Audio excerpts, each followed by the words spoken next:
2 taong gulang na mini version ni Heart Evangelista at Miss Universe Philippines 2023 Michelle D. kilalanin. Tunghayan sa report. Cute and fashionista, ito ang 2-year-old na si Baby Eunice o mas kilala bilang Inday Eunice mula sa Porac, Pampanga.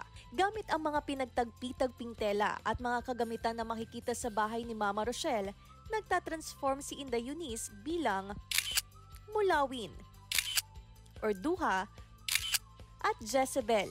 Kwento ng ina na si Rochelle, nagsimula ang dress-up na ito mula nang ipanganak si Inday Eunice.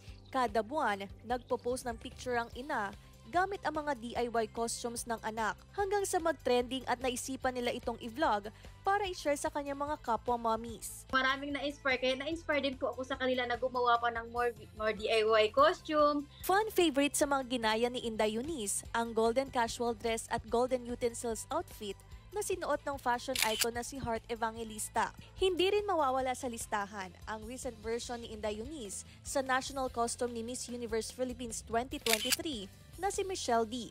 Ayon kay Mami Rochelle, budget-friendly ang mga ginagawa niyang costume para sa anak. Sa katunayan, hindi raw tataas sa 500 pesos ang nagastos niya sa paggawa ng ginayang DIY national costume. Bibase po ako sa look, yung costume na yon. Payo ni Mami Rochelle sa mga kapwa niya mommy, hindi kailangang gumastos na malaki sa pagbibihis ng mga anak, kailangan lang pairalin ang diskarte at pagkamalikhain para ma-enjoy ang mga baby.